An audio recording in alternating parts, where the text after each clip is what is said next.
Ladies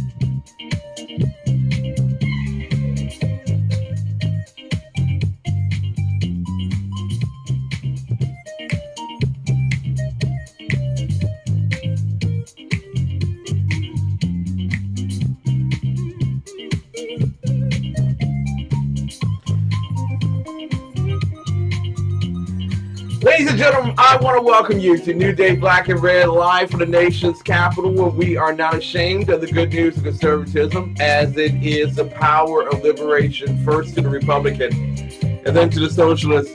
Tonight is burger or bust night for Dave Milner. Yeah, baby. Oh, yeah, I feel it real big tonight, baby.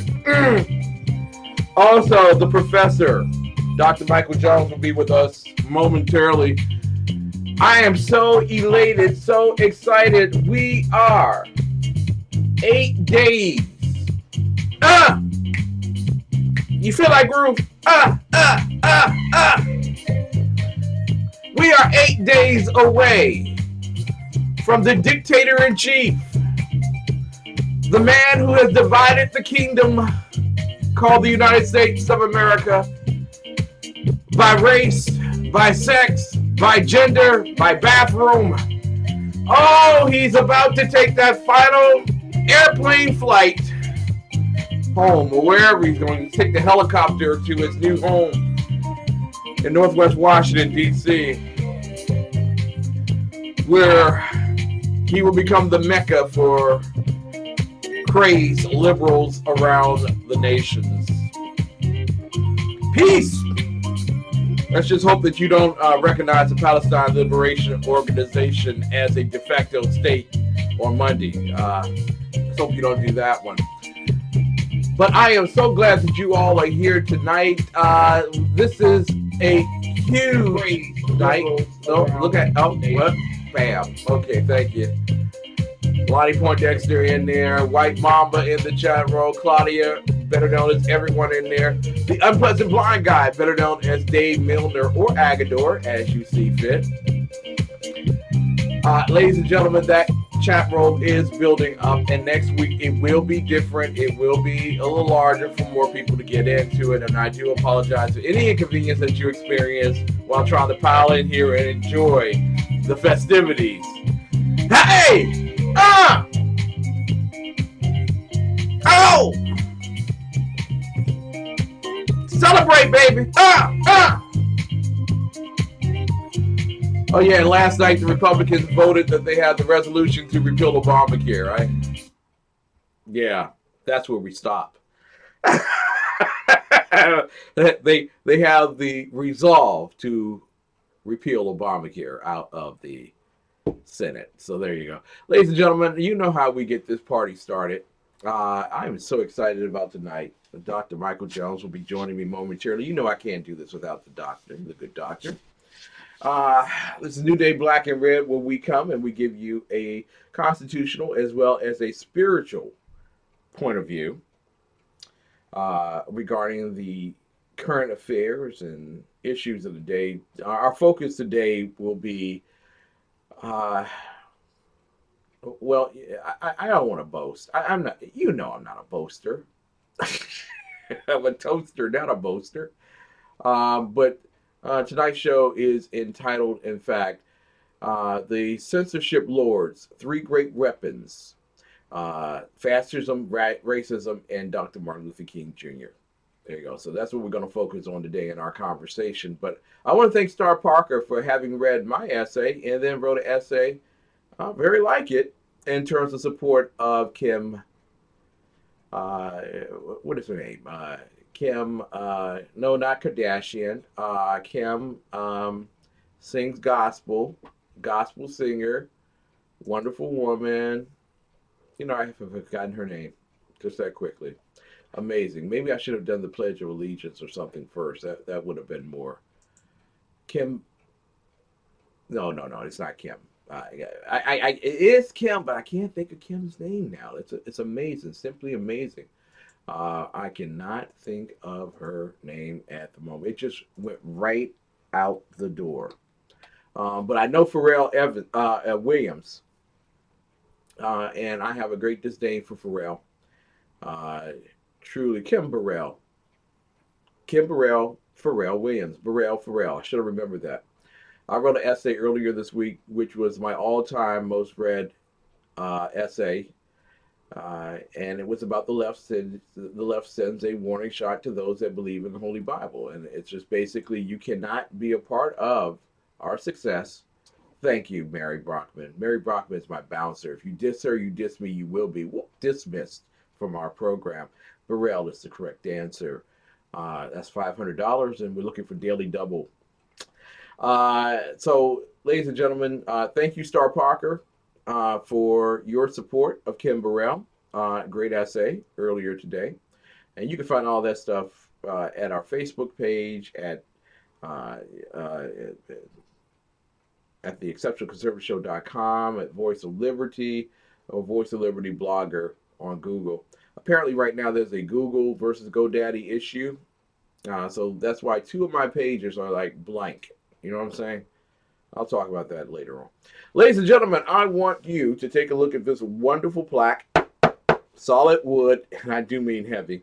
And it is our pledge of allegiance to the flag of the United States of America. And we are led every night. For those who are watching via live stream, you look at the big flag there. For those who are watching via Ustream, the smaller flags here. But nevertheless, we are pledging allegiance. For me, it would be the flag that I have in front of me. Let us pledge allegiance to the United States of America. Ready, begin. I pledge allegiance to the flag of the United States of America and to the republic for which it stands, one nation, under God, indivisible, with liberty and justice for all. Woo! There you go. I love the Pledge of Allegiance. Wonderful. Now, let us call the Great One himself the Great One, as I am merely a peon in chief during these particular outings. I want to tell you, maybe Mary should tell me if I had a conversation with my wife. There is such demand now for the Exceptional Conservative Show. I mean, senators and congressmen are knocking down my door because they want to come on the air. And you know, I have this. I am not the great supporter of doing anything on Friday. You know, I'm just not a Friday guy, but apparently there's such a demand for the program that it may require me to do a Friday show. So I'll have to talk with Mary and also with none other than my lovely wife. They are the executive producers of my program, and quite frankly, if they say hello, good evening, this is the exceptional one, Ken McClinton, better known as your peon in chief on New Day Black and Red. It is an honor and privilege to talk to the most excellent scholar of mankind, none other than Dr. Michael Jones, the underground professor from undergroundprofessor.us. What happened? Did a guest not show up?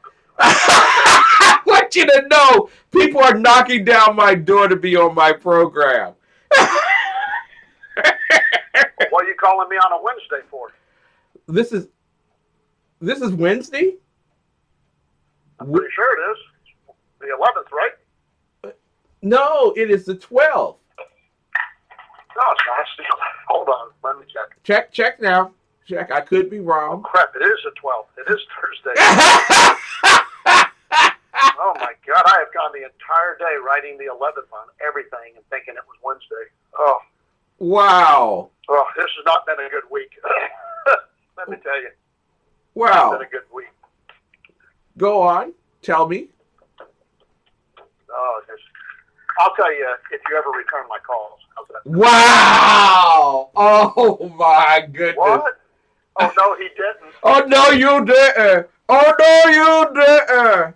We're supposed to be celebrating that we are about a week away from the divider in chief leaving office. We are supposed to be in unison. Yeah.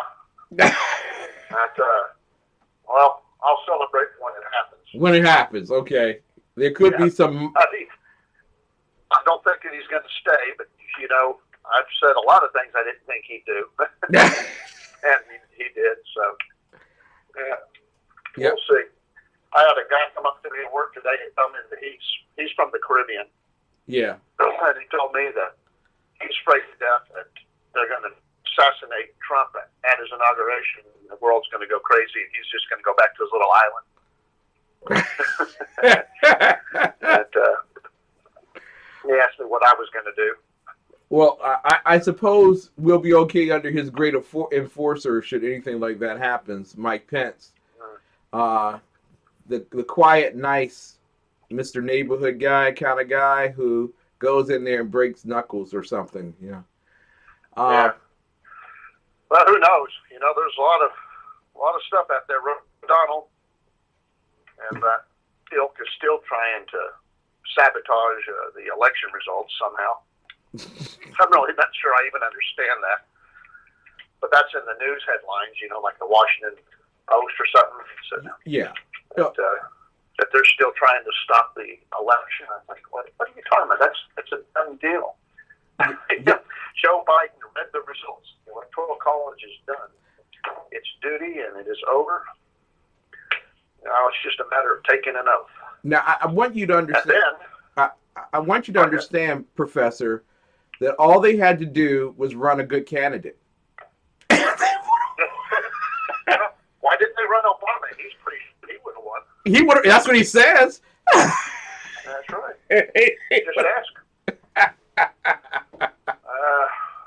You know, I hate to say it, but if Bernie Sanders had not been cheated by the Democrat Party out of the nomination, you know, the election fraud that went on, you know, that they're all worried about, you know, Donna Brazile hadn't defrauded Bernie Sanders, if Debbie Was-A-Man Schultz hadn't defrauded Sanders, the Sanders very well may have won.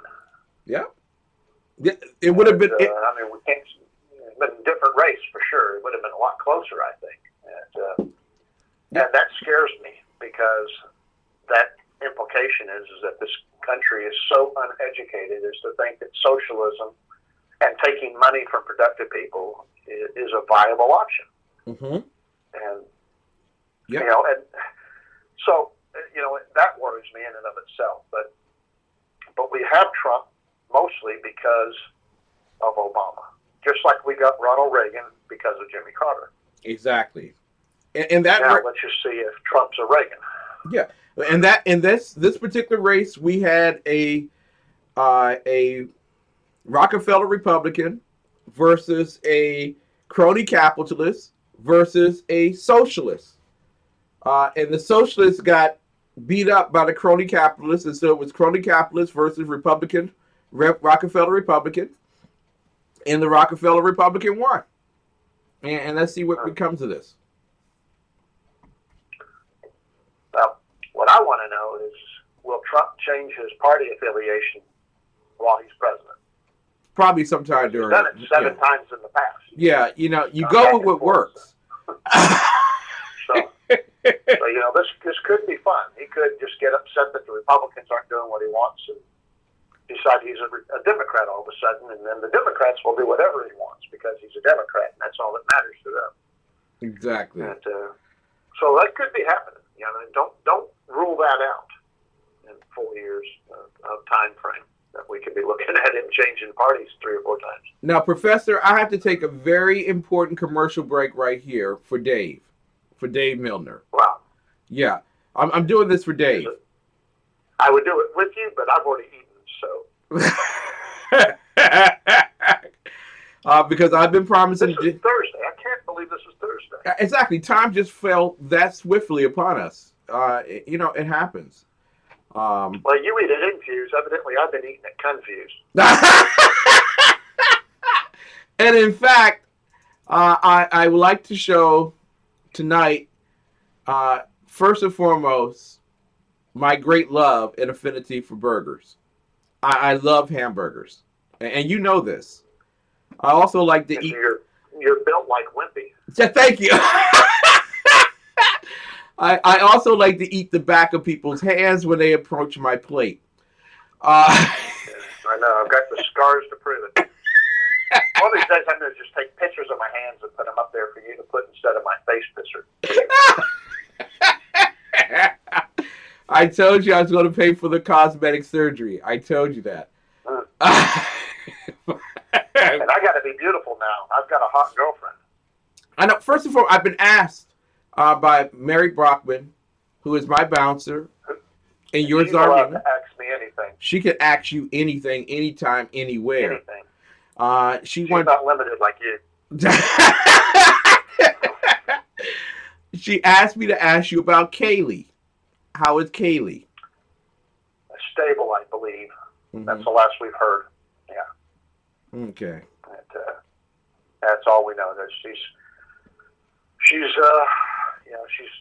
not in danger of dying, I don't believe, but she's messed up. She's going to be in hospital quite a long time. Now tell everyone who Kaylee is and what happened to Kaylee. Kaylee Strickland is a good friend of my girlfriend's. They went through cancer treatment together, mm-hmm. and she was hit. She hit an 18-wheeler, and really severely damaged the vehicle. And her patella has been removed from her leg. Her leg is almost cut in half. Her spleen's been damaged. She's got lots of damage from it. And on top of all that, she's no longer in remission, so her cancer came back. Wow. And so she's, she had the cancer come back and then the car wreck. So she's God, my heart just goes out to her. I've never met her, mm-hmm. but when my girlfriend called me up at midnight to tell me that it happened, she, it just broke my heart because she took it so personally. Yeah. She's had two friends with cancer that they went through treatments together, and two of them are no longer in remission. And we were afraid that Megan was out of it too, but they just did tests, and she's everything that they found was benign, so she's okay. Awesome. I haven't really said that to anybody, but we were really sweating it out, but she's it looks like she's okay. She's benign, but it's been a rough 2017 for her, and it's hard sometimes not to think that the whole world's collapsing around you. Not like, why is this happening to me, when it's all of her friends that it's happening to. I don't mean to convey that. But, yeah, no, exactly. But her world's coming apart, and she's, her friends she's worried about. She's worried about herself, and that's kind of crazy how many people can have, problems. Exactly. I mean, the odds are higher. If you look at it statistically, her odds are going to be higher that there's going to be problems in their lives because they're all cancer, survivors. Statistically mm-hmm. speaking, that's the pool you don't want to bet on mm-hmm. for not having problems. Exactly. But on the other hand, these poor women have gone through so much. Exactly. And it just breaks my heart, Exactly. It's sometimes hard when you talk to people and they want to know why God allows suffering and stuff, and it's you can tell them because you know why. As a fellow pastor, you know that God doesn't cause suffering. Exactly. But man, when it's happening to you or everybody around you, those words seem so hollow sometimes, or not relevant. Even if you know them, like when it's happening to me or to my friends or my girlfriend, I still know. I know the right thing to say, but it doesn't always feel, like it's the right thing to say. Exactly. So yeah. There are time and places for theological pursuits. When someone is in misery, in pain and suffering, sometimes the best thing you could do is just offer a shoulder. Yeah. Yeah. And shut up. Yes. That's the hardest thing for me to do, is just to shut up and be there for it. I would never say that, Professor. She's got a mother-in-law that's dying, an ex-mother-in-law that's dying. They took her out of the hospital and sent her home. every one of them are sick over there constantly because she has no immunities anymore with the cancer, and her kids are sick, and it's just like they keep swapping it. It's like, and it's weird because it's like they keep getting it, but it's something different, you know. And so it's like whatever this flu thing is changing fast enough that they can't they can't build up immunities to it. So for the last month, at least one or two of them have been sick at any given day. Exactly. Yeah, it's weird. Listen, it's like I'm going to have to go and isolate all of them or something, you know, away from each other. You are a great man. I say that earnestly. Well, I can't argue with you sometimes. You know, sometimes you are just spot on. Yeah, thank you. Thank you. Ladies and gentlemen. People used to be able to say I'm a great big man, but now I'm not. I'm, 200 pounds. So I know you're losing weight. Yeah. You're getting. That's because you got that young woman. I'm sending it up to Washington D.C. You got that young woman in your life. That's what's happening. Oof. So congratulations to you. And her great little kids too. Those are what are wearing me out. Listen, it's funny when your girlfriend tells you she doesn't think you've got the energy or patience to deal with all these kids. You know, and I don't want to believe it. She might be right. Ladies and gentlemen, when we come back, more with the professor, and we're going to be talking with you about the 3 tools that you're going to hear a lot over the next few weeks, since we're coming up on quote-unquote Black History Month. There watermelon, chicken, and cotton. Yeah. I love me some picking. Love me some picking. Oh my God! Picking cotton and teeth. Chickens catch a hold of you and look at you. Yeah, I've never seen that. Yeah. Ladies and gentlemen, we were driving by a chicken farm, and chickens were like having heart attacks and falling over just seeing Kim drive by. You ain't lying. No. I know that's right. You know, they have read, you don't know the day or the hour. They just thought today. At first I thought it was a boneless chicken ranch, because none of them could stand up. But... Don't play sick with me. I'll still eat you. Ladies and gentlemen, a big commercial right here for Infused Restaurant, 6339 Allentown Road, Temple Hills, Maryland. Make it your place this weekend to eat. Claudia will tell you. Burger. And if the professor had gone with me, he would be able to tell you how great the food is at Infused Restaurant. Nothing but love. They named the meal after me too. It's a kale salad. I'm not sure if I should be proud of that or not. Wow. Ooh, we need to talk about you during the break. We'll be right back. Hi, my name is Christopher Arnold. I'm the executive chef of Infused Restaurant, and today I'm going to walk you through some of the meals that we prepare here.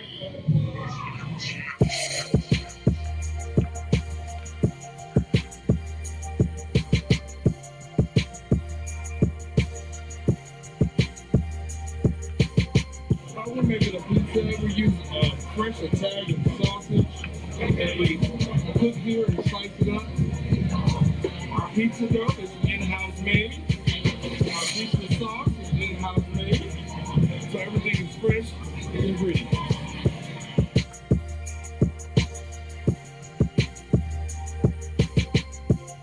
This is our Thai curry chicken. The sauce is made with coconut milk and the Thai red curry. It is juicy chicken thighs as well as some mixed vegetables, served with jasmine rice and pita bread. Now, we're going to prepare our famous blackened tilapia and grits, our fish and grits on the menu.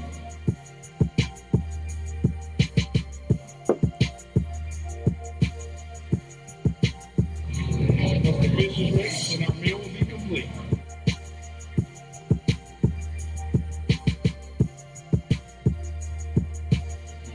Let me tell you about our infused heat burgers.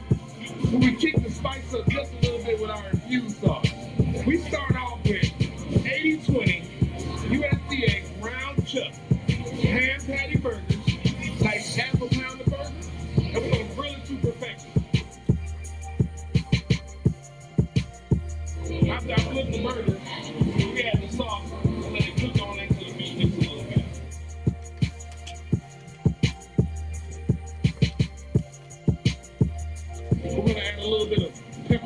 cheese to this burger. Spice it up a bit.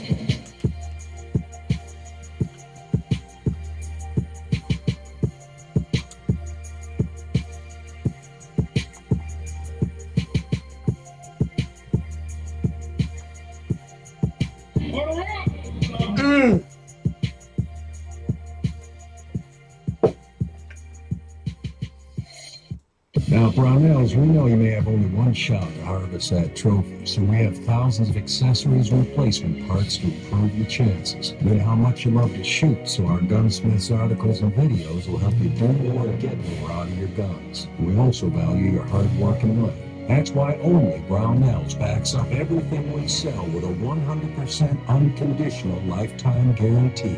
Brownells, the world's largest supplier of firearm accessories and gunsmithing tools. The bloviating Zeppelin. He's big-footed enough radio shows to last a lifetime, courtesy of Sean, Clint, Ken, and Jersey Joe. Now it's time for him to waddle on his own 2 feet via the glorious SHR media. Gird thy loins for the bloviating Zeppelin's Berserk Bobcat Saloon, coming soon to ossicles near you. Excelsior.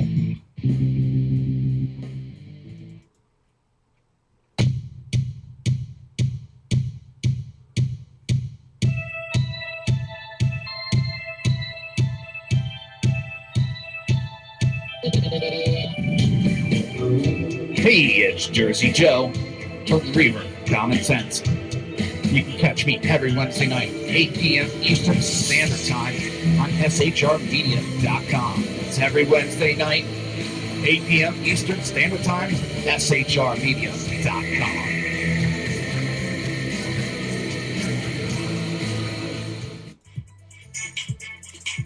This is your business diva, Melanie Collette, inviting you to join me for my new show, Money Talk with Melanie, on January 16th at 10 a.m. on the Exceptional Conservative Network. Joining me will be Dr. Brooks Robinson of blackeconomics.org. We will discuss President-elect Donald Trump's New Deal for Black America. I hope you'll join us. From the war front to the streets of our nation. New Deal for Black America. Men of faith, Dr. Michael Jones, the underground professor, and Kenneth McClinton, the exceptional conservative, bring both constitutional gravitas and spiritual perspective on today's issues to the most influential Christian urban talk show, 9:05 p.m. Eastern, Thursdays. It's a new day on New Day, Black and Red. And we welcome you back tonight, live from the nation's capital and Fort Worth, Dallas, Texas. The professor, Dr. Michael Jones, underground professor, that is, from undergroundprofessor.us, and the exceptional one, Ken McClinton, peon-in-chief tonight for New Day Black and Red. I need to do a real, since I knew after I ate the sandwich that Dave would go away from the computer and go to his kitchen to get his meal. I have to do a fake news report here. The hamburger that I just ate is just as delicious as the hamburger from Infused Restaurant, but it is not from Infused Restaurant. It happens to be from the kitchen of Francine Milton. The hamburger from Infused I have not gotten yet. I am going to bring that on, not next Thursday, because I won't be on the air next Thursday, but the Thursday after that. No. Fake news report. Good. Fake Well, news. thanks for telling me. You will not tell Dave. Do not tell Dave. No. I won't tell Dave, but thanks for telling me that we're not on the air next Thursday. Okay. Not that I know what day of the week it is, but yeah. I have to go to the Deplorable here in Washington, D.C. Oh, you're one of those. Yeah. Famous and rich. Yeah. And you hit up Mr. Chitlins, didn't you?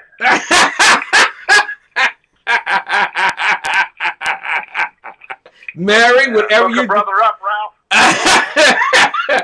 Mary, whatever you do, that was a fake news report that I just did. Just letting you all know that fake news is out there. And I got the burger from CNN. So From CNN and BuzzFeed. And BuzzFeed, exactly. You know what blows my mind is not. You heard the press conference, right, where he wouldn't answer the question. And that doesn't surprise me. But what surprises me is that of their offense that they were called out for being shrills for Hillary. Yeah. You know, and it's like there was no fairness. They didn't even pretend to be journalist or objective or fair. It was a full frontal press to get their communist in chief that they wanted elected over here. And they didn't even pretend this time objectivity or anything.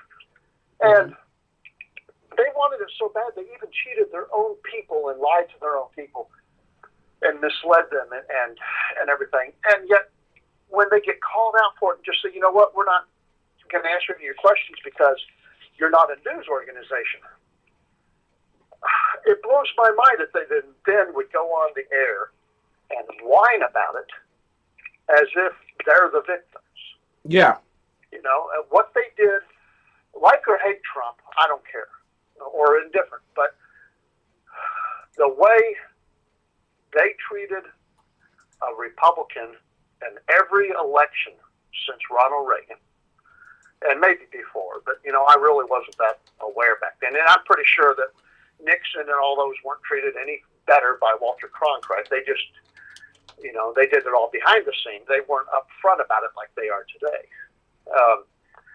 But then to have your feelings hurt, and what's his name?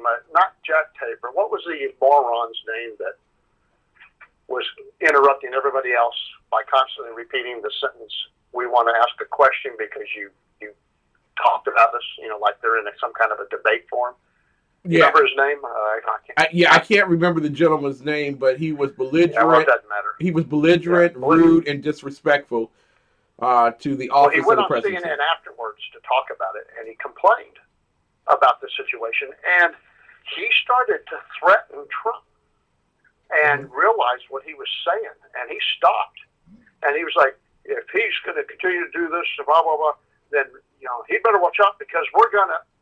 And then he kind of like, oh, crap, what am I doing? And then he says, we're going to ask questions because that's what we do. We ask questions.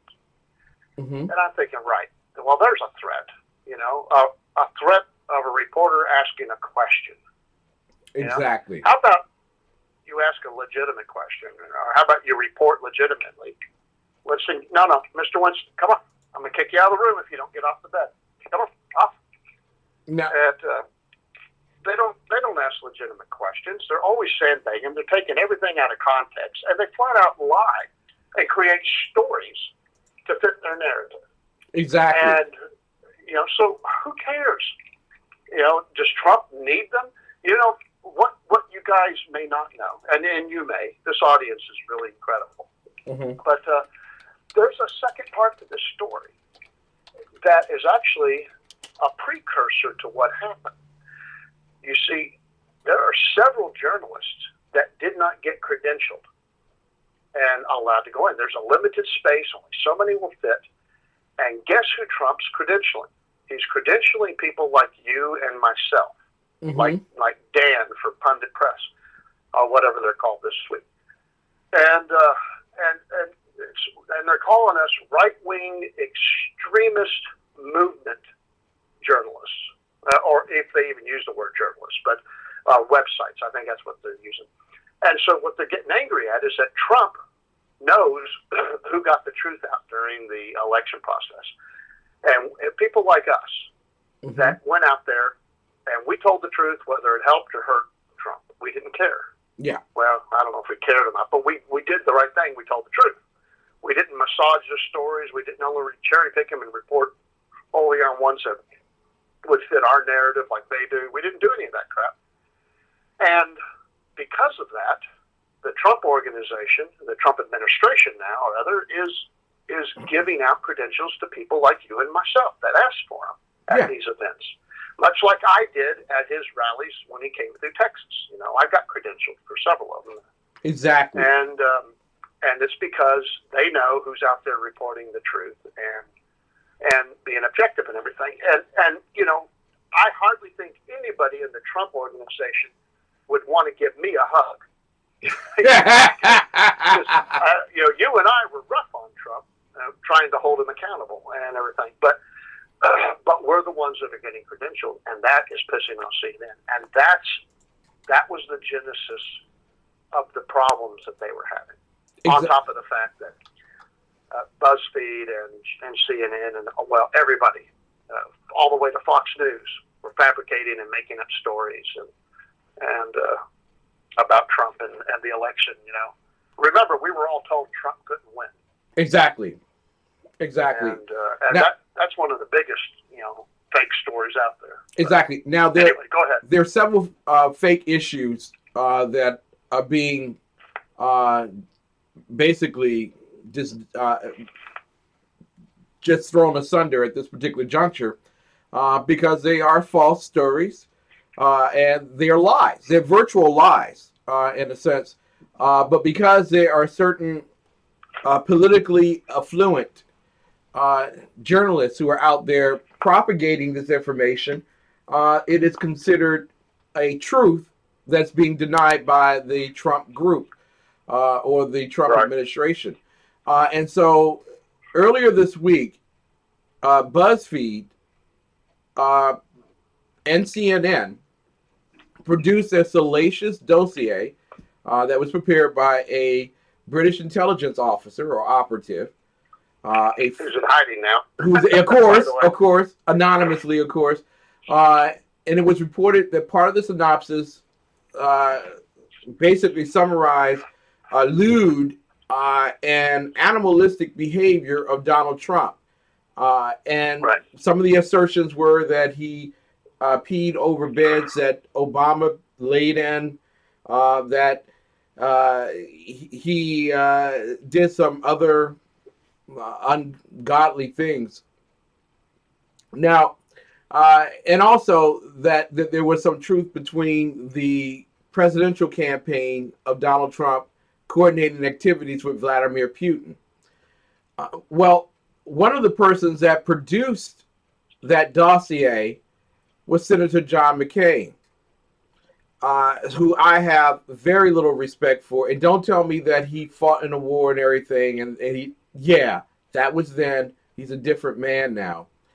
That dossier that was created was actually gimped up by a onion-like group called 4chan, who made the stuff up and put it on the internet over 6 months ago.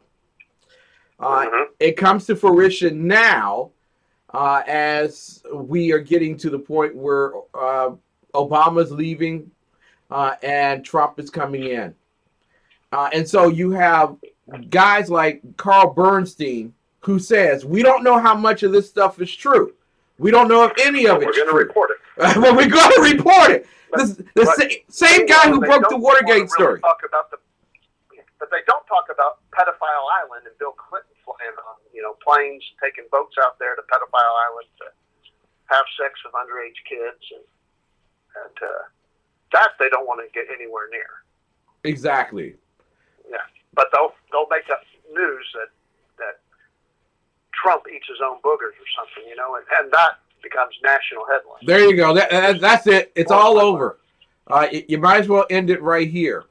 Now, not only has... Well, I'm actually going to tell you that I think this is a positive thing. And the reason I say that is because I have talked to so many people, and they're like, they come up and they say, what do you think about this? And I say, well, I'll tell you, but I want to hear what you say first. And almost universally, whether they're, commie bastards or productive citizens, they all to a person say that they don't believe it. Yeah. And so what we have seen is that now the media has done so much stupid things in the pursuit of their agenda to get Hillary elected that now the average Joe doesn't believe them or trust them. Yeah. And they're always talking about this, Ken. that we need to get back, and I love these words, get back to the time where journalism was fair and balanced, and they were objective, and they reported the news. They didn't comment on everything. They didn't spin everything. And for those of us who made the Tim Tapp show on time, I'm not naming names. It was me. Not making any fake news. Not going to come up with any fake news stories. But it was. He brought that up too, and I was like, "Well, wait, Tim." I said, "Think about this." I said, "I hate to disagree with you, but tell me any time in history from, I don't know, say 1700 to 2017 that our news was like that." And no one can point to a time where we believe it. Now, there's a myth because of Woodward and Bernstein and, all the president's men and going after Nixon, that the media was speaking truth to power and was, letting the people know, even at great personal risk, what was going on, and blah, blah, blah. And maybe they were, but I seriously doubt it, but maybe they were. But what came out of that was everybody believed Walter Cronkite, even though we now know he lied to us all about the Vietnam War. Yeah. He had an agenda that he was pushing. And we know all these things now, but there was a romantic period, a short, brief romantic period where the media became darlings of the country as watchdogs to a very suspicious government, because the nature of Americans is to be suspicious of their government, and that has always remained true until recently. And it's still true amongst Republicans for the most part, not universally, but for the most part. But it's absolutely untrue for Democrats and others, Green Party and all these, because that's exactly what they want, is the government to make all decisions and have all control and all power. And so they're not suspicious of it. So they're suspicious of Republican government, like, oh my God, they're suspicious of Trump like you wouldn't believe, and they're fearful of him. Although we just had 8 years of a man who trashed and peed all over the Constitution and did whatever he wanted as a tyrant. The resident in chief, Obama, exactly, was like that, and yet you don't hear them being afraid of that. What they're afraid of are people like Sessions, and you hear them ask the question. They're basically saying, Mr. Sessions, we're afraid of allowing you to become the Attorney General of the United States because we think you'll follow the law and the Constitution and that you will uphold your oath. And they're afraid of that.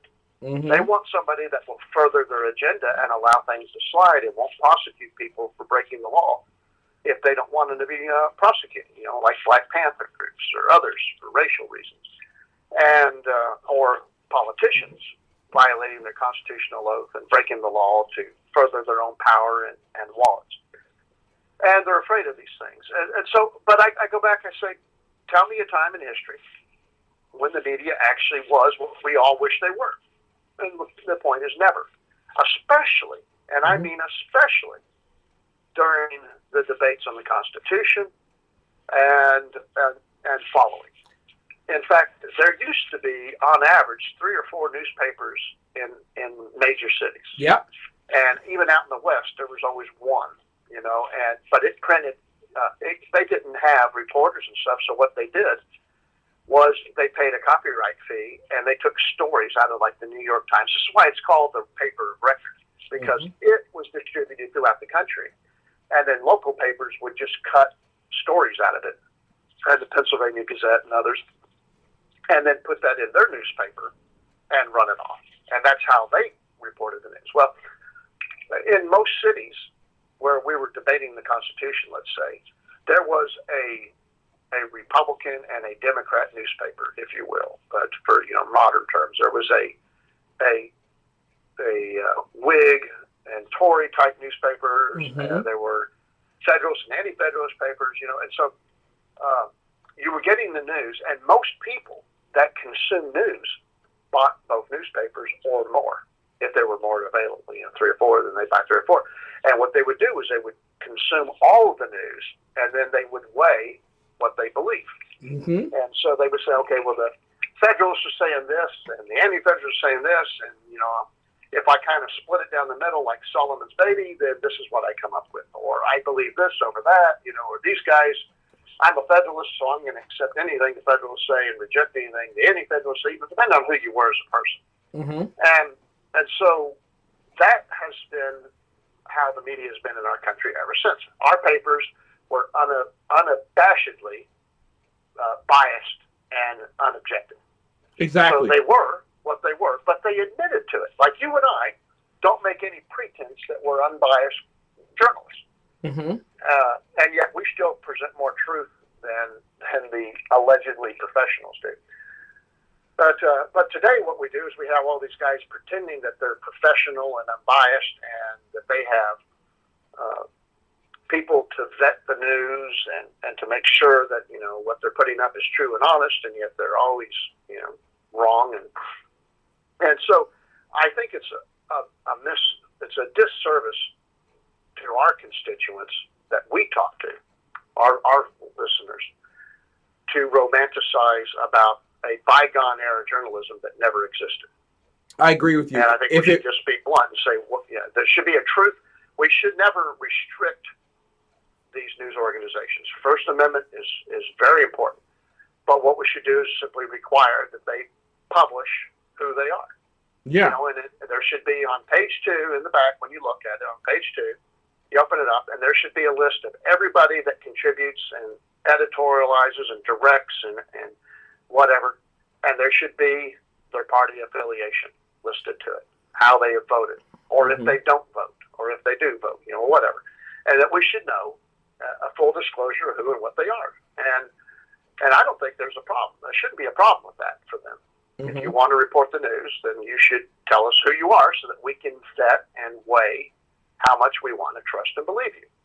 Exactly. Me personally, I don't buy any of their crap. You know, if I look at something, I'll do it online where it's free. And most of my sources are overseas papers who tend to be more honest about American politics because, you know, they're worried about getting it right over there and what this country is going to be doing, because we affect every country on the planet. Whether it's because, you know, we're going to give more money or less money to a friend or an ally or an enemy, or, you know, or we're going to be at war, or we're going to do this, we're going to cause that, we're going to intrude in somebody's politics. You know, like Obama going around through the Africas and other countries and screwing with their election results, but then whining that Putin was doing it to us. Exactly. So anyway, I'm rambling. Go ahead. No, I just want to think. First and foremost, I know that there are some who have gone away from Red Nation Rising radio network. I want to thank you all so much for having listened to us at 2 a.m. on the Liberty Channel. I want to thank also SHR Media and HPPundit.com for carrying us live around the world. And in addition to that, thank you for watching us via Ustream and Livestream and other social media forms. There were some questions in the chat room. How do I know when who the person is when they come in on the globe? It's just that I've been doing this so long, I know who these people are. And many people stop on the front page. They don't come to the TECS page. So they're watching right now via Ustream, but they're not into the chat roll or anything of that particular nature. And I'm okay with that. That's fine with me. The other thing is that Jim Acosta was the lack of gentleman reporter at the press conference. And Donald Trump said this. He said, "Your organization is terrible," and told the reporter to be quiet. Terrible, just terrible. I'm not going to give you a question. I'm not going to give you a question. Now, I wouldn't think a reporter needed to be given a question. I think I don't know why the reporter was asking to be given a question. Trump meant allowed to ask one, but Now, this could have been a Freudian slip because at Hillary Clinton's press conferences, they were all given questions. Yes, they were. Yes, they were. Or it was all pre-approved. Yeah. So, yeah. So, you know, maybe Trump just out of the mouths of babes, you know. Exactly. Everyone in our chat room says that was the best press conference I've ever seen. I have it on repeat. This must mean the National Enquirer isn't fake news now either. Yeah. You know, the media's running around saying how this damaged Trump, and I'm thinking they don't realize who voted for Trump, and that none of us are going to be offended by Trump tearing into the media and calling them a bunch of losers and liars. Yeah. You know, we're going to cheer it on. I mean, this helped Trump, and this certainly made conservatives a little more comfortable with what's happening up in Washington. His picks are fantastic. You know, I'm not real happy with Reince Priebus and McConnell's wife, but other than that, I don't really have any sour grapes with any of his other picks. Exactly. And so right now, fingers crossed, oh, please, Lord, but it's looking good. Yeah. And when I saw this press conference, I'm thinking, that's one more brick on the road that, you know, that we're paving that makes me trust them. Yeah, and you know, the other thing about that press conference was the denouement of the mainstream media virtually, because there is a significant financial impact when you create fake news, whether you do it on the internet or whether you do it at CNN. There are people that begin to turn your show off or turn off watching you or listening to you, which means advertising dollars are beginning to move into the form of media that they despise most, and that is the alt-right media. People like the professor and I knew that this was coming. Bring your advertising dollars, please. Exactly. We'll take it. Bring it here, because we have lots of listeners, a whole lot of them. I got one. My mom listens. I got tens. See? Tens of listeners. Or at least I used to until I've taken a month off. But I'm just going to let everyone know, because we're getting ready to go to break again. But I have to let everyone know, for conservatives, we have been beat down so long that we don't see the world through the lenses that have been cracked amongst us. But in truth, we are better off than we were 8 years ago as a result of the past 8 years. And people are beginning to turn their eyes and attentions to networks like the Exceptional Conservative Network and the Professor Show and to Dave Milner and so many other conservative stalwarts out there. And I'm just telling you that if you keep priming the pump, there will be a prospering coming to you in this new year. And I would not be surprised if you look on the first press conference from the White House and see on the front row, not the New York Times and not the CNN and all the others, that you see Fox News, that you see Blaze, that you see the Exceptional Conservative Network and many others on that front line asking questions. I'm telling you, things have changed in America, and today is a good day. Ladies and gentlemen, I'm going to tell you all that we are still supporting the campaign to raise $10,000 for Chicana Ranch. We want you to be a major part of that.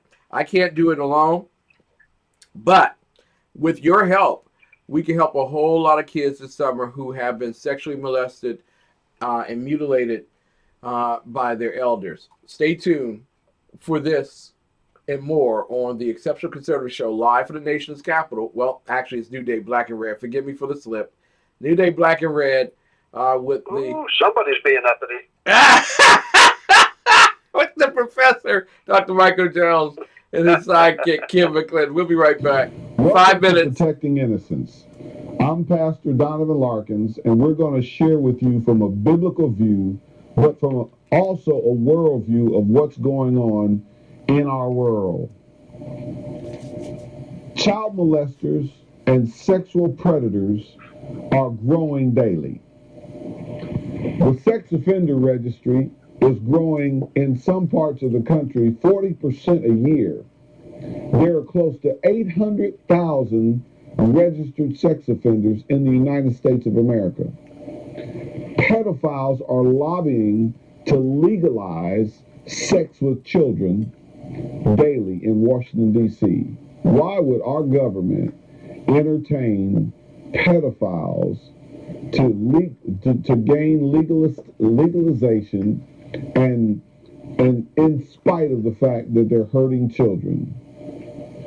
Several organizations estimate over 500,000 children will be born this year and they will be sexually abused before they turn 18 if we do not prevent it.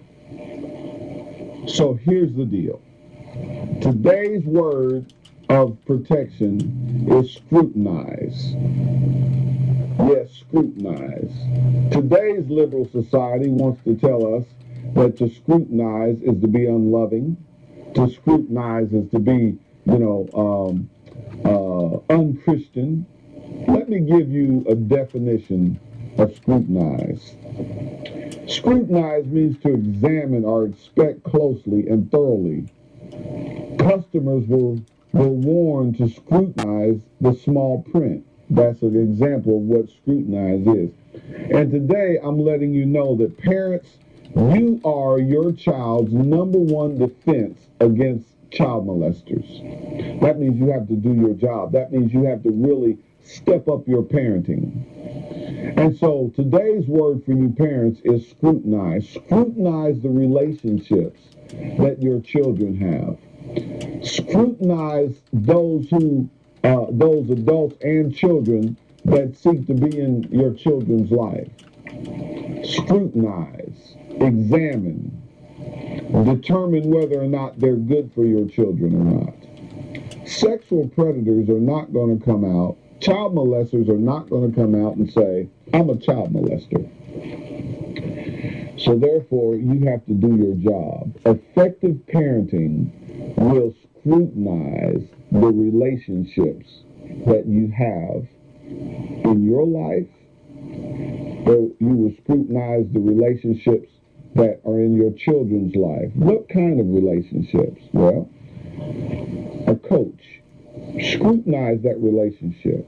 And I say scrutinize it to the point, if necessary, that it would be like a thorn pricking that relationship, because then you'll get to know what the true nature of it is. Don't ignore the obvious. I have a policy in my life. When someone shows me who they are, believe it.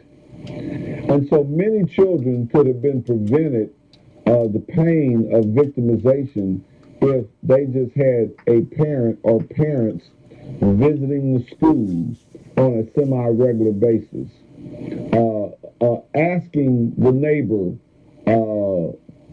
can I come and visit you because your son or your daughter is spending time with my daughter or my son. Walking into someone's home, you can really size up what kind of lifestyle they live. The computer. Scrutinize what your children are watching on the computer. Scrutinize the kind of relationships they say they have on Facebook. Scrutinize is today's word of insight and authority. Now listen to this. Your child's teachers, coaches, scrutinize them. Let them know you will be evaluating their relationship with your children. Without scrutiny, a person can go bad and you won't even know it. That means someone could be good today and then decide that they want to feed off of pornography at night, and then your child ends up being the victim. So, scrutinize. Scrutiny is our word today. Parents, your relationship and your protection over your children is their number one defense against child molesters. This is not a joke. Child molesters are penetrating every avenue of our society. Church. Watch what church you go to, because let me tell you something. When you let down your guard and when you let down your defense, the molester will be there. Be well. Be safe. Is your PC causing major headaches? Now there's an easy way to make your computer run like new again. Introducing System Mechanic, America's #1 PC performance software. System Mechanic scans your entire PC for over 200 different types of errors. It then automatically fixes even the most stubborn and frustrating PC problems, restoring full speed and stability in minutes. Visit runlikenew.com to try it free. Ladies and gentlemen, I welcome you back to the new day, Black and Red, with your host, Dr. Michael Jones, the Underground Professor, undergroundprofessor.us, and of course, your peon in chief, Kim McClinton, the exceptional one. Professor, tonight we're focused on, and I'm glad we had that earlier conversation regarding fake news, because if it were not for the civil rights movement of 1960 and the Vietnam War, and how the left used the civil rights movement to justify their yellow journalism and to give credence to, by misreporting, to ending the war in Vietnam, that basically, if it were not for those particular things, you wouldn't have a powerful media that you have today, where someone leaves Fox News and gets nearly $20 million to go to MSNBC or NBC or whatever. Yeah. Well, they think that she's going to be bringing a lot of people with her. And I think they're wrong. I think most of us are fed up with that. You know, there was a report this week that's true. Not that they were expecting. We already knew that they were expecting that people would follow her from Fox. They were shocked that they didn't. Yeah. Yeah. Well, you know, she's easy on the eyes, but you know, don't be sitting here telling me that Trump is a misogynist because of the beauty pageants, and then, you know, we discover all these naughty pictures of you. Yeah. As you exploited your own body for financial gain. You know, she, you know, I liked what she did to that idiot Karl Rove, but the rest of it, I just had no stomach for, no use for. Exactly. You know, her agenda against Trump, I still don't understand that, but, you know, I don't have to. Whatever. She didn't like Trump. Fine, but she's paying the price like the Dixie Chicks, and now she's on MSNBC, which has like 1,000 listeners. I mean, our audiences are bigger than MSNBC's. Exactly. And so, you know, that's where she went. Okay, you know, power to her, but it's not like it's going to be a rating. She might have the highest rating show on MSNBC now, but that's still, you know, reruns of Laverne and Shirley probably will still be high. Now, there are three things that will be used over the next 60 days by those on the left to justify their proud manner and to try to shut down statesmen and activists on our side. Those three things are going to be, first and foremost, racism, secondly, fascism, and then lastly, Dr. Martin Luther King. And I wanted to talk with you about that. Lies. Yeah. That's all up in there. That's all up in there. And I wanted to talk with you about that tonight, because there are lots of conservatives who listen to our program and they say, oh, you all are so bold and so, you know, just courageous. And I just love the fact that you all do that. But the sincere thing is that we all can do that. And if we don't start doing it, if we keep listening to people call us fascists, to call us racist, and to say that we are not aligning ourselves with Dr. Martin Luther King, then, you know, it's going to make arguments and discussions very difficult from this point on. I wrote an essay this week that was the most read essay I've ever written about the totalitarian. Does that mean you reread it? Yeah, I read it twice.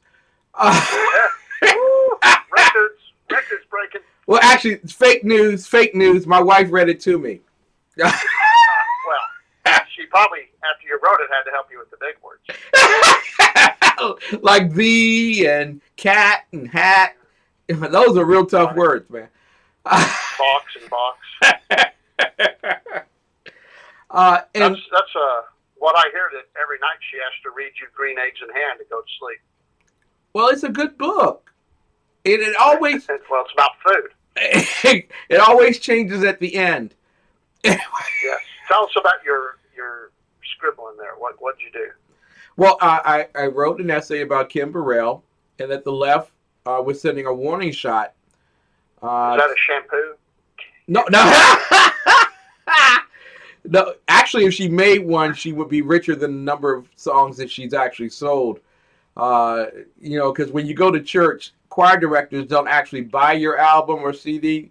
They tape it off of a YouTube or something and then disperse it to their people. So she's not making any money in the field of gospel music, but she is one of the most regarded musicians. She's one of the best, I'll tell you that. Exactly. Harry Connick Jr. referred to her as one of the, if she's not the top musician in the industry, then she's one of the top three. She's just that good. And I agree with that. Pharrell Williams asked her. Hey, wait, I have to ask you two questions. Sure.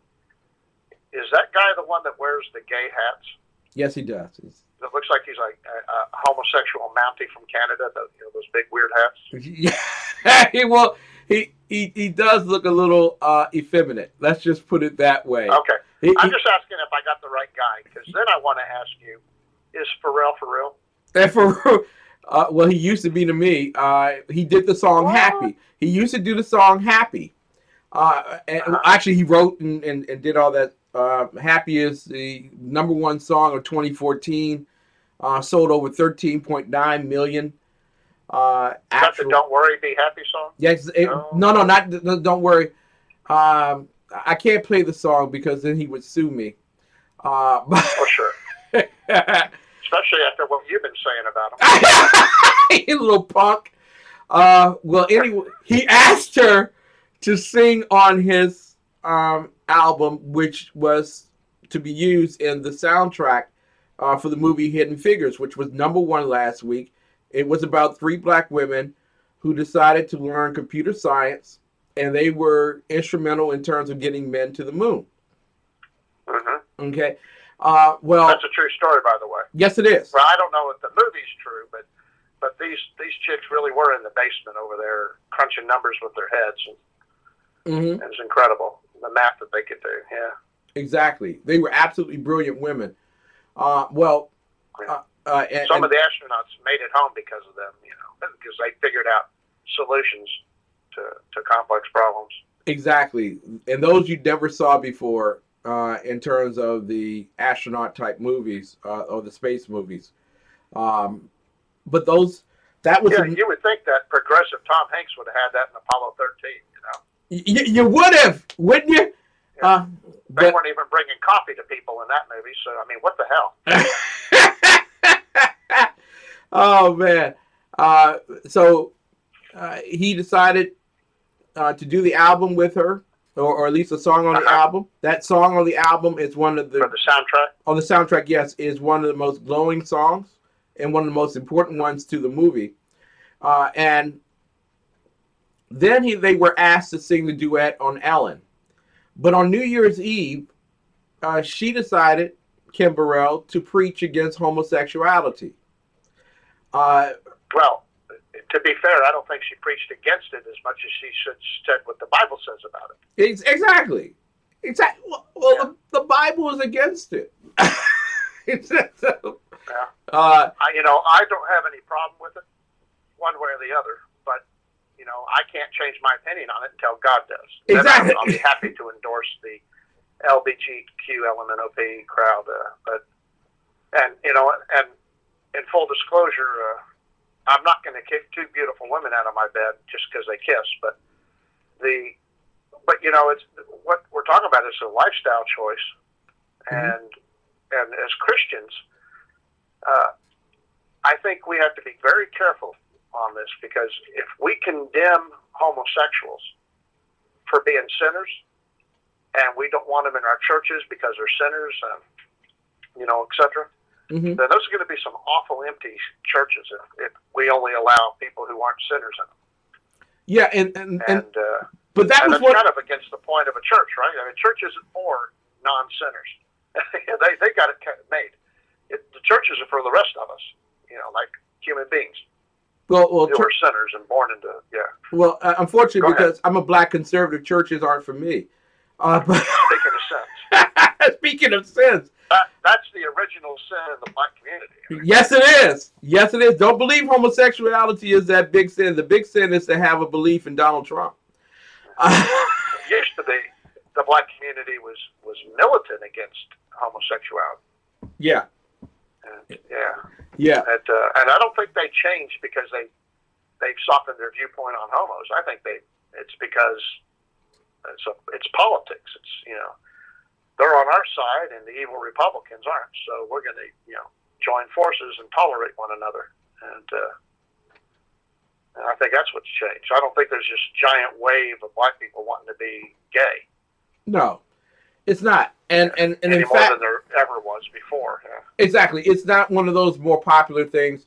It's done by the media in terms of movies and television to make you think that every one of your friends is gay except for you. Why don't you just join us and you can be too? Right. So it's not that. But Pharrell Williams, who's the soundtrack and producer for this movie, soundtrack artist and producer for this movie, basically denies the fact that she has a right to believe in what the Bible says about homosexuality. And thus, when Ellen decided to kick her off her show, he justifies her being kicked off as the fact that she's prejudiced. And the truth of the matter is, she's just preaching what God told her to preach. First off, Ellen has a right to do it. It's her show. Oh, sure. You know, and if you're stupid enough to watch that filth, then, you know, okay. I wouldn't go on it. I wouldn't allow myself to be a guest on her show or associate in any way, shape, or form. And I'm glad that she ended up not going on the show because, you know, it would have tainted her. Yeah. You don't. It's bad enough for us it is without cavorting with the devil, and that's what being on the Ellen show would be. It would be, you know, to be putting your soul in jeopardy. But she certainly, as a capitalist and somebody who believes in freedom, that's her show. She says no, then no. But let's be upfront. Who's the bigot? Yes. A person who is reading a 2,000-year-old Bible and quoting from it, and a doctrine that we have accepted as truth for 2,000 years, or Ellen DeGenerate, who won't let somebody on her show simply because they have an alternate opinion. Yes. Now, this isn't a matter of free speech because Ellen is not the government. This is a private organization who chose not to have her on. So her free speech is not being, you know, suppressed at all here. But let's just keep in mind who is really tolerant and open and likes choice. Mm-hmm. You know, what's her name? The singer lady. She wants Burrell. She wants people to have free choice and to choose God. Ellen wants to have the choice to choose some woman to carpet munch with, and that's fine too. But what Ellen doesn't want is anybody else to have an alternate opinion. Yeah. And be able to express it. Mm-hmm. Now, was Kim Burrell being asked to come on the show to discuss her viewpoints on the LGBTQLMNOP community? No. No. She was being asked to come sing a duet with that Pharaoh fag guy and sing a song. What's his name again? Pharrell Williams. Happy. That's it. That's right. Happy. Was that the song Happy Feet from that Penguin movie? No, not that one. It's another happy song. No. So, anyway, I was about to respect him, but I guess not now. Not now. But anyway, yeah. So, you know, again, if all Ellen's going to do is bring on people who are 100% in agreement with her, she's not going to have a whole lot of people to bring on her show. Mm-hmm. And, you know, and what I'm surprised is that Ellen didn't have them come on and sing duet, and then she sandbags her on the show and attacks her, you know, verbally about her anachronistic viewpoints based on the mythology of a fake God in the sky. And, you know, and her intolerance. I'm surprised that isn't what they decided to do. Yeah, but Ellen's a pretty smart... Ellen's a pretty smart woman. She learned something from Oprah a long time ago. Don't try to sandbag a Christian, because a Christian's going to defeat you with the scriptures every single day. When Oprah came out and stated that there were many ways to God on a show. It was a strong Texas Christian woman who stood up against her and said, wait a minute, the scriptures clearly state there's only one way to God, and that's through Christ, his son, Christ Jesus, his son. Right. But my editorial was not against either one of the women. My editorial was against Pharrell Williams. Was against Farrell. Exactly. For not being a gentleman? For not being a man and saying, listen, Ellen, we're a package. Listen, I respect what you believe, just like you respect what I believe as a universalist. That climate change and the whole world's going to hell in a handbasket, but only Obama can save us. See, you know, we have different beliefs. I'm going to speculate, Kenneth, that you forgot one fundamental thing. Now, I haven't been able to read your article yet, but I'm going to just guess that you forgot one fundamental thing. What was that? And that is that to the left, being, well, let's just call them a progressive for right now, but their progressive politics comes before anything. Yes. Before God, before church, before friends, before business, before anything, they're progressives first. Yes. And that's their real religion. Mm-hmm. And so Farrell and Ellen were being true to their God by doing what they did. And, you know, and of course, you know, we know that Burrell was being true to her God. And I hope and I pray she didn't back down or equivocate, because Christ did tell us this, that while he was still on earth in human form, it was okay to deny him. But once he transcended, that to deny him, the penalty was no access. That he would deny us. If we denied him, that he would deny us. And so she is, you know, she has come forth and spoke the words of the Bible, and she's right to do so. I don't believe that she called for anybody to discriminate or hurt gays, or to prevent them from having businesses or doing their jobs, or even visiting the church. If I remember the stories that I read about it, right? I don't think she called for any of that. Just that the behavior is wrong. Yes. And that we need, you know, to love the sinner and realize that God can forgive, but it's all up to God. It's his rules, and it's, you know, it's his choices. Exactly. And that's one of the... We should not be facilitating it, though. Yeah, this is one of the things that we forget. All sin. In Romans, it is written that we have all sinned and fallen short of the glory of God. So there's no one standing up and saying, I am God and you're not, so you must be ruled by me. Except for those who happen to be on the left, who say, screw your God and your scriptures and what you believe and your creator. We are wiser and more enlightened than you. And our sexual bedroom is paradise to us, and we do whatever we want to, and you're going to have to conform. Now, one of the critiques against me was that I was fascist. This was out of Ward 8, the poorest neighborhood in Washington, D.C. There were community leaders. I love that. Community leaders, which is another way of saying who elected them, by the way? Did you ask him who elected them? Exactly. When was the election, and why didn't everyone show up? But community leaders. Keep this in mind, Ken. Yeah. They're calling you a fascist, which is the extreme left in politics. Yes. It's not an extreme right position in politics. And anybody who calls a right-winger a fascist is an idiot. Yes. They don't know the definition of the word. They don't understand what a fascist is. And they're using a word they've heard someone else use, and they think it's cool, and they think it will affect you. And yet, you know, as I tell people, if you think I'm a right-wing extremist, then you should be calling me an anarchist. Yes. Not a fascist. That's the extreme to the left. But you notice that they are calling us far left-wingers while they are embracing Republican Martin Luther King's words. Yes. Yes. And that's the point of the matter for tonight's show. We're going to go to a quick break. When we come back, as we also, we'll also have a spiritual portion of this particular program as well. But there are 3 weapons that I'm going to guarantee that you're going to be used against you in the next 60 days. And they are going to be used to try to shut you down from preaching the gospel. Now, based on my essay, Star Parker wrote an essay which aligns itself to mine.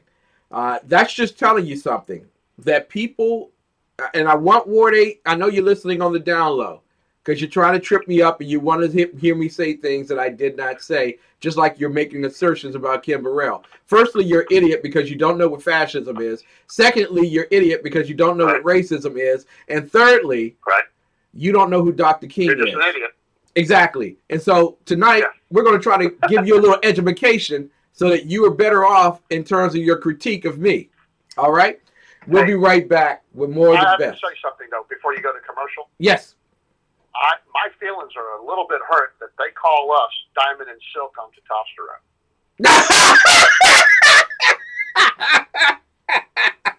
Well, I'm the cute one. Oh, no, it didn't. We'll be right back. From the war front to the streets of our nation's capital, men of faith, Dr. Michael Jones, the underground professor, and Kenneth McClinton, the exceptional conservative, bring both constitutional gravitas and spiritual perspective on today's issues to the most influential Christian urban talk show, 9:05 p.m. Eastern, Thursdays. It's a new day on New Day, Black and Red. Hi, my name is Willie Lawson of The Willie Lawson Show here on the Exceptional Conservative Network. We have a brand new show on at 9 a.m. Monday through Friday. We are bound to make you think. We are bound to make you see things differently. We are bound to push you into action for not only your community, but your country. That's the Willie Lawson Show on the Exceptional Conservative Network, 9 a.m. Monday through Friday. See you there. This is your business diva, Melanie Collette, inviting you to join me for my new show, Money Talk with Melanie, on January 16th at 10 a.m. on the Exceptional Conservative Network. Joining me will be Dr. Brooks Robinson of blackeconomics.org. We will discuss President-elect Donald Trump's New Deal for Black America. I hope you'll join us. Good morning. I'm Michael Wright. And I'm Shannon Wright. Okay, folks, that's not how it goes. I think I'm Shannon and you're so. Michael. Yeah. Okay. We are The Right Way with Shannon and Mike. Join us from 7 to 9 a.m. Eastern Time. Live on SHR Media. And on TECN. Where we'll be talking about all kinds of things. From sports and politics. To food and entertainment. To money. Family. And anything else in between. Community, holidays, all kinds of things. It'll be great. Join us from 7 to 9 a.m. Eastern Time.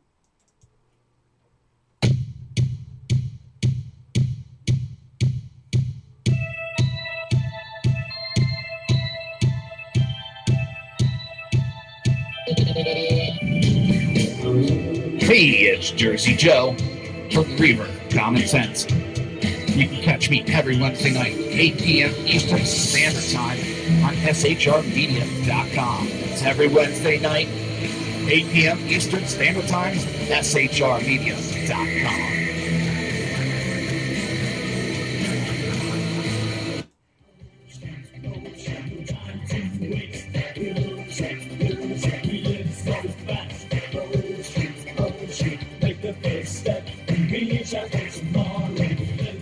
Time for an unpleasant blind guy, Conservative Bite.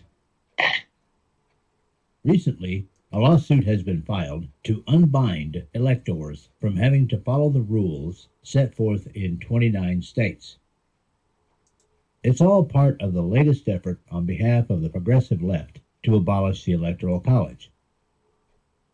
The Electoral College, as they see it, is unfair because it goes against the principle of one person and one vote. It's also seen as outdated by the left, which so many things are that don't advantage them directly. They say the Electoral College has no relevance in the year 2016. Well, guys, truth is not always pleasant, and it's time for some truth from the unpleasant blind guy. unpleasant. According to the National Archives and Records Administration, the Founding Fathers established the Electoral College in the Constitution as a compromise between electing the president by a vote in Congress and electing one by a vote of qualified citizens. That definition, my progressive friends, comes from part of the Obama administration, by the way. But really, how is that system set up by a bunch of old white guys that had slaves and powdered wigs and quill pens relevant in the year 2016? The progressive left says things have changed, moved on. The popular vote can be almost instantly counted now compared to back in those days. Well, they're right. Some things have changed. But some things haven't changed. What hasn't changed is the fact that far too many Americans pay almost zero attention to the operation of their own government until it's time to start watching campaign commercials during their favorite programs. Whether they're working, recreating, or they just plain don't care, not a lot of attention is paid, to the point where far too many Americans can tell you who's up on the latest talent show or quote sports stats, but don't even know the name of the Vice President of the United States. Whether the progressive left wants to admit it or not, that's one thing that hasn't changed. Now, we all know the left loves change, so what has changed? What has changed is that the focus of manufacturing has moved out of the larger cities into smaller cities, suburbs, and even rural areas, while almost all food production and pretty much all raw material production has remained in the rural areas. This is where the unpleasant truth comes in. Fact is, guys, the cities need the suburbs and rural areas far more in the year 2016 than the suburban and rural areas need the big cities. Want a demonstration? Cities cannot grow enough food within their boundaries to feed their own people. They can't gather enough raw materials within their own boundaries to create manufactured goods for their own people. Heck, the cities still need the suburban and rural areas just for things like water, power, and food.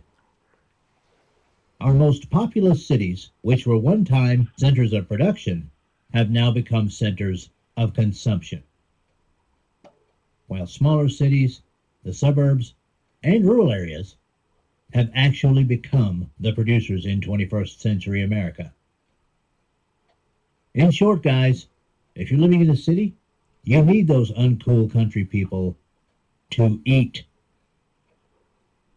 And how does this apply to the relevancy of the Electoral College? It's very simple. The Electoral College system gives slightly more power to the smaller and less populated areas in the United States of America than to the more populous areas. Now, if you get rid of the Electoral College, you'll disenfranchise the people in those less populous areas. Well, now you may be living in a city and going, well, who cares? Well, you should care, because they mine and refine the things that create your manufactured goods, and they feed you. In other words, they produce, you consume. Yeah, David, you live in a city. Yeah, I do. Not by choice, though. And I'm also realist enough to know that what I'm saying is right. In the mechanized high communication age of the 21st century, almost anyone can do anything, anywhere. The only thing that large stationary cities are now needed for is seaports. They can't be moved. Everything else can. So yes, the progressive left is quite right. Some things have changed since the 18th century. And if the Electoral College gives a slight advantage to our less populated areas, that's actually a good thing. Because those of us in the cities stay flush with products we can use and have lots of tasty food in our stomachs. This has been an unpleasant blind guy conservative fight.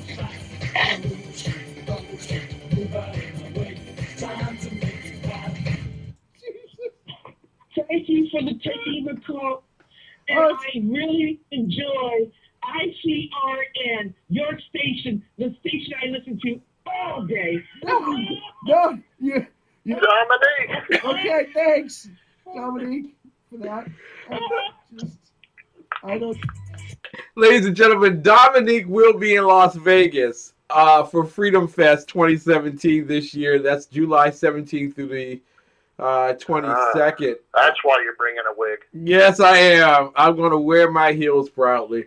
Yes. So, I heard you talking to somebody, a lion chaser, Chitlins, or somebody about wearing wigs. Are y'all going to bring those giant afros from Yes. the 70s? We're going to wear our Colin Kaepernick jerseys that we actually draw. We're not going to actually buy jerseys. We're just going to make our own.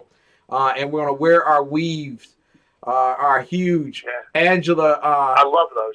Yeah. They make you look like a giant eraser. I'll tell you, it's a lot of the SHR family will be in Las Vegas this year for Freedom Fest. We encourage you to be there this year.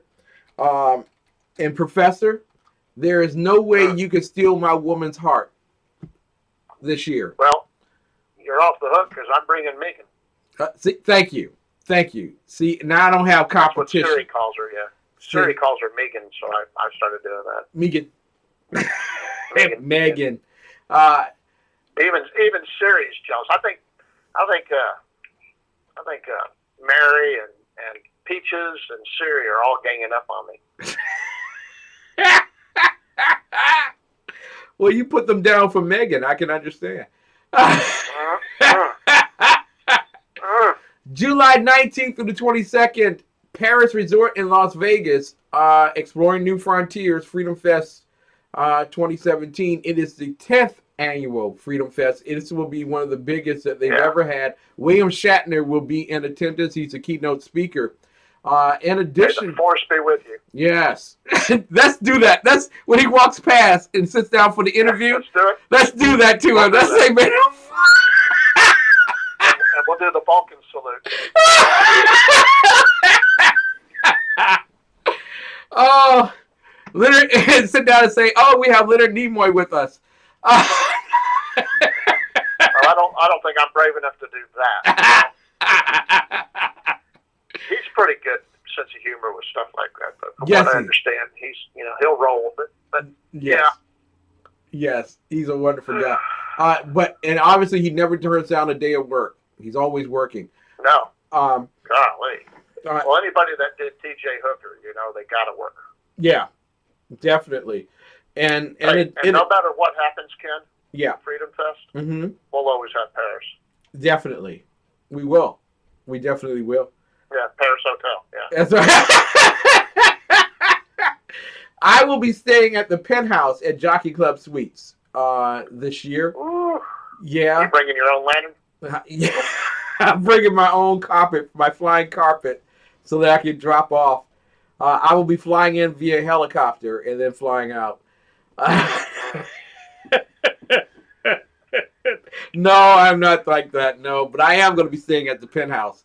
And it's simply amazing that I was able to get a penthouse for the same price that last year I paid for a regular suite. So I'm excited. You all should be excited too. If you can get there to Freedom Fest this year, make it your goal and ambition to but get Peaches isn't excited. When I went there, she had like 7 ropes hanging from the ceiling with clothes on it. You were making her wash and iron clothes.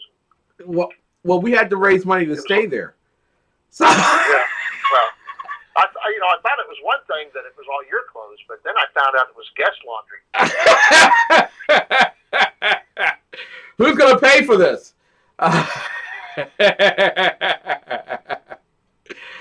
Oh, man. But I really hope that all of you all who are listening around the world make your way to Las Vegas for Freedom Fest. It is July 19th through the 22nd. William Shatner will be there. Come meet us. Steve Forbes sat down with us and had drinks with us. Hey, you think about this, Ken. Freedom Fest and the SHR confederacy of you and me and them. George Foreman came all the way just to meet us. Yeah. Steve Forbes came all the way. Alan West came just to meet us. And if they want to come and meet us, then the rest of you should. Exactly. Because the guest list is going to be bigger and better than it was the year before. And remember, it was there at Freedom Fest that the same week that he announced from Trump Towers that he was running for the presidency, he visited. And that was a wonderful occasion. And I hope to have an opportunity to see him there and hopefully get a chance to interview him if he does come. Not saying that he's going to be there, but if he does come. He was there because he was thinking about buying Las Vegas and firing Steve Wynn. What's his name? That idiot that used to be in Congress, in the Senate, Harry Reid. Yeah. So I'm going to encourage you all, and I'm going to have some very big news for you at the beginning of February regarding Freedom Fest. It has something to do with SHR, so y'all stay tuned for that. And trust me, Steve Forbes, Peter Schiff, Alan West, and William Shatner, they will all be in attendance, and we will do whatever we can to interview each and every single one of them at this year's Freedom Fest. I must say this before we go back to racism and fascism and Dr. Martin Luther King. It's amazing, Professor, of all of the big Reason TV was there, The Blaze was there, and all the other big kahuna conservative groups were there. But everybody wanted to come and talk to us. I thought we were going there to have fun, but I never worked harder in my life. We sit there with back-to-back-to-back interviews all day. One of us was always interviewing somebody. Absolutely. It was great. It was absolutely even the BZ was involved doing that. Yes. After carrying all the bags for Sean and for Clint, he actually had enough energy to do an interview. That's amazing. And I hope that he'll carry our bags this year because I felt cheated. Yeah, I did too. I did. At least he could carry 2/3 of mine. You know what I'm saying? Yeah, well, 3/5. Let's quibble over numbers, will we? Capitalists, everything's a negotiation. Everything. Professor, this was written back in 2011, and it was written under Mises Institute. John Flynn wrote this article entitled "What is Fascism?" And he made note that there were 8 basic contingencies of what fascism is, and it was not related to the fact that you had a dictator in office. Number one, there just has to exist some form of totalitarianism where there's no restraint upon the powers.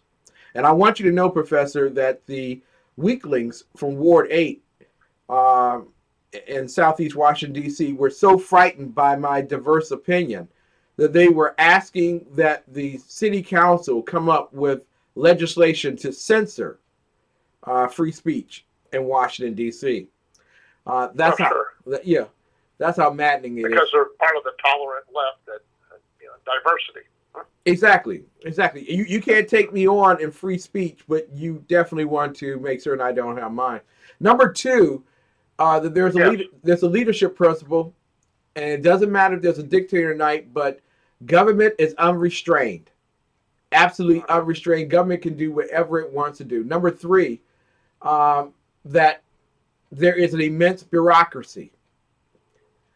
Number 4, that in the economic society, the crafts and professional categories are under the supervision of the state, which is why President Obama has often said that that the media should have to go through the FEC, or the FCC, forgive me, and that permission should be given to whom can report news. Number 5, that there is a planned and autarchical principle, meaning that there was someone in the government overlooking capitalism. Autocracal. Yeah, autocracal. Thank you. I'll take that. Autocratical.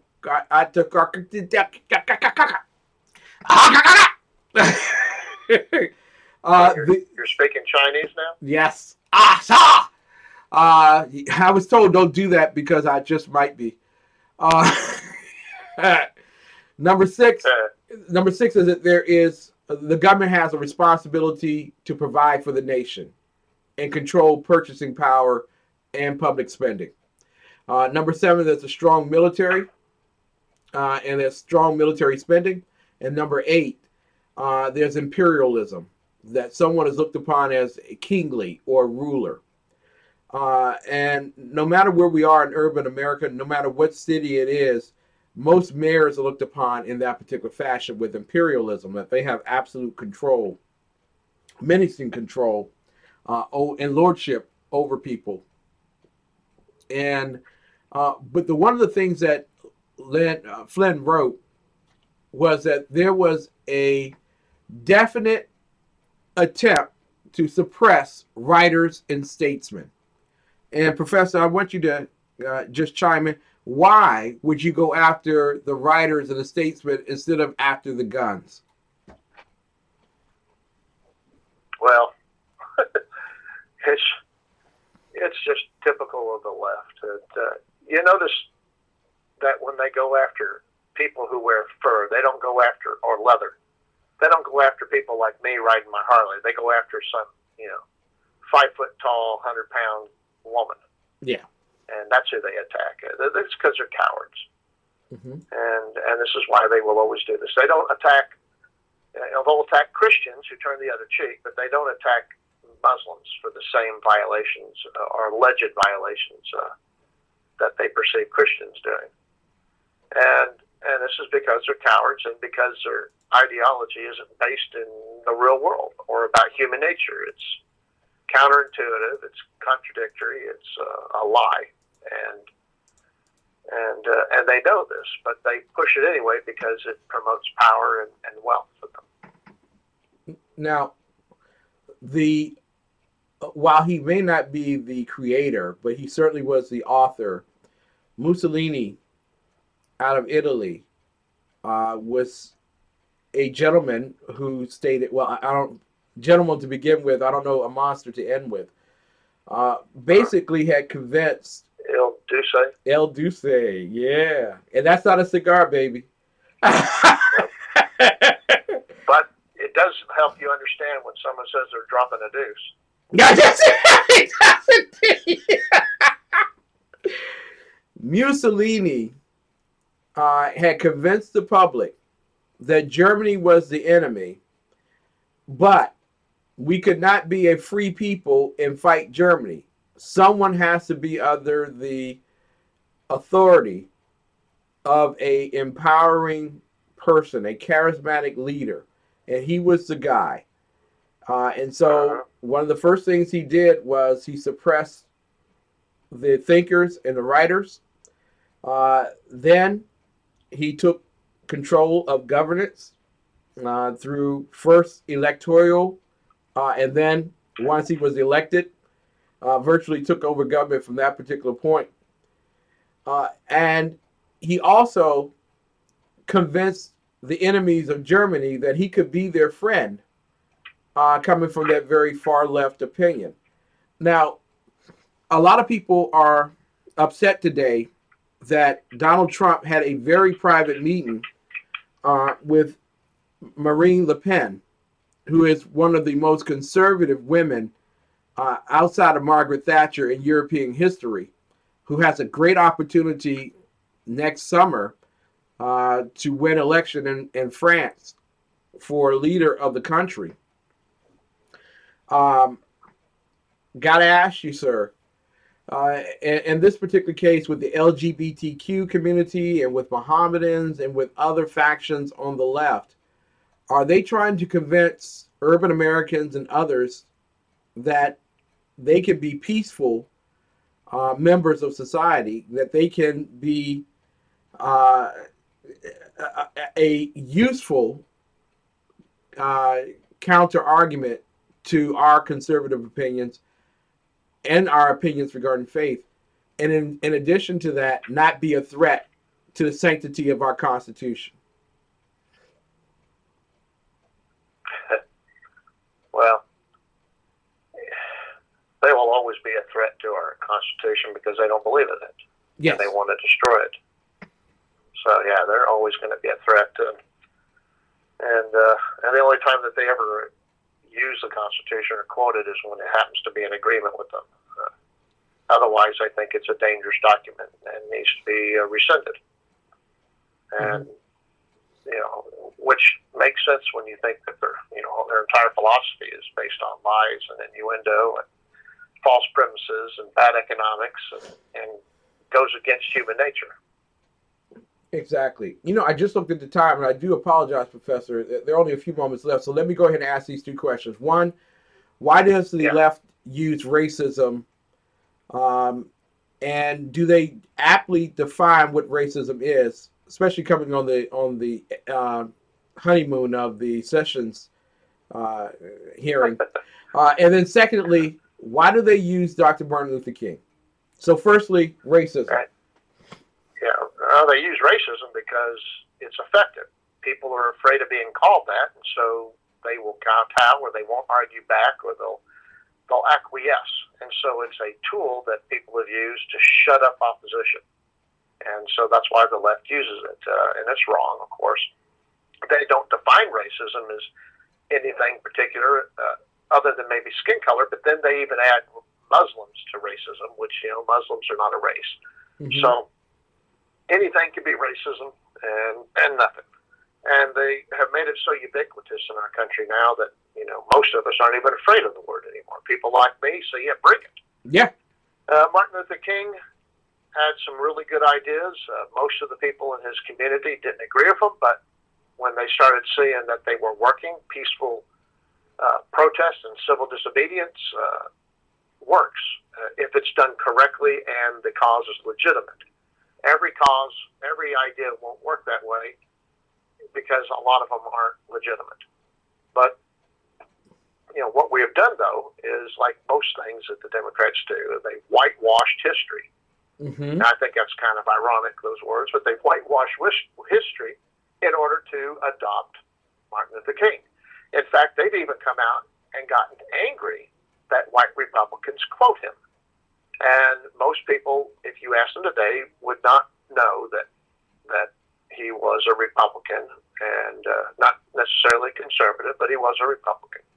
And his ideas are biblical.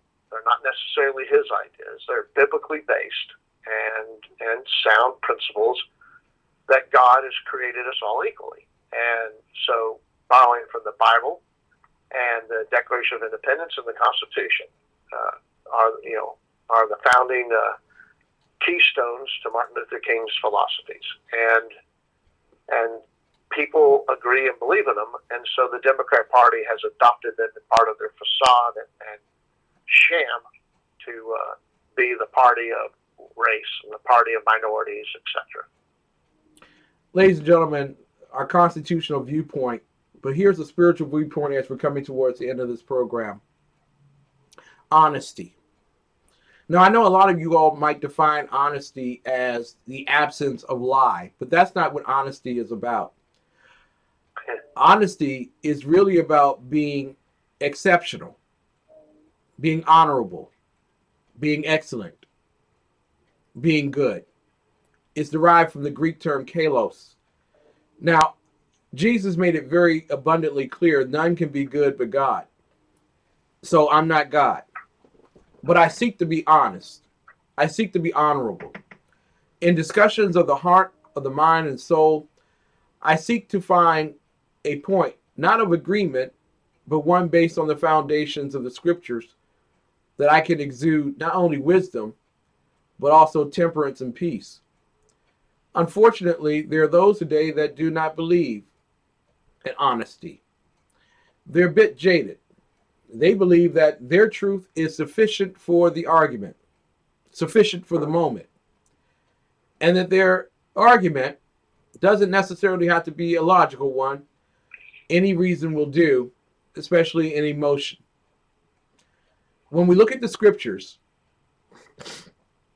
In Luke 8, verse 15, it is written, "But that on the good ground are they, which in an honest and good heart, having heard the word, kept it, and bring forth fruit with patience."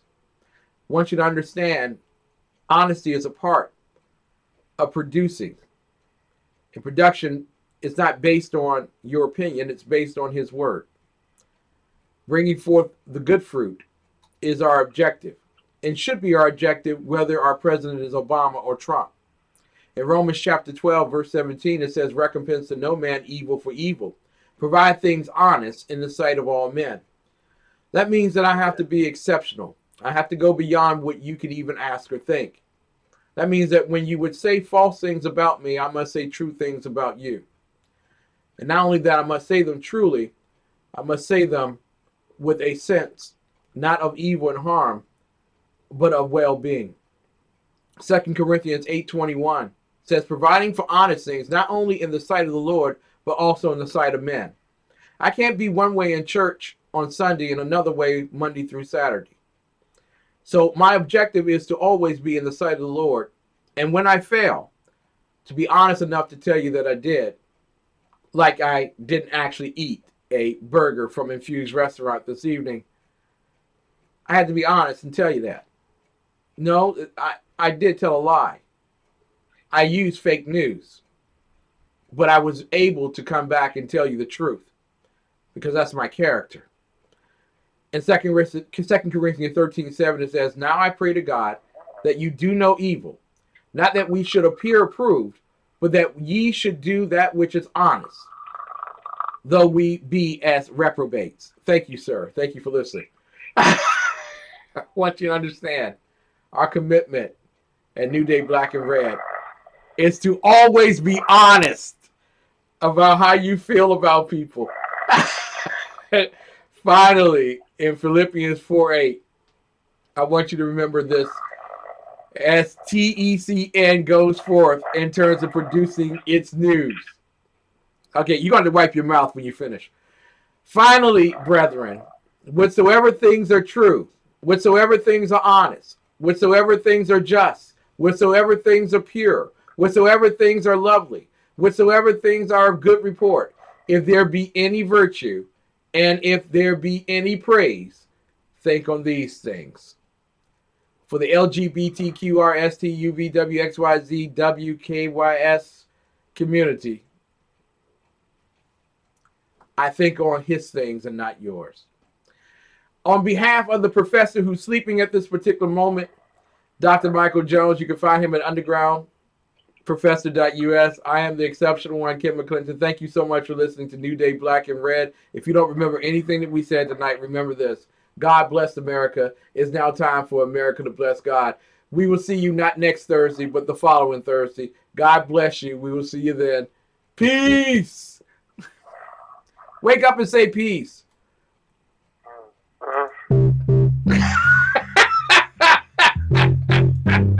What? Peace. God bless you, sir. What? Oh, it's over. Yeah, it's over. But you can't leave without making a tithe. I fell asleep like I was listening to SHR. Say goodnight, Gracie. Good Lord, no wonder I fell asleep. Playing elevator music. It's like that sleep music you can download from audiobooks. Oh, man. Good night, sir. God bless.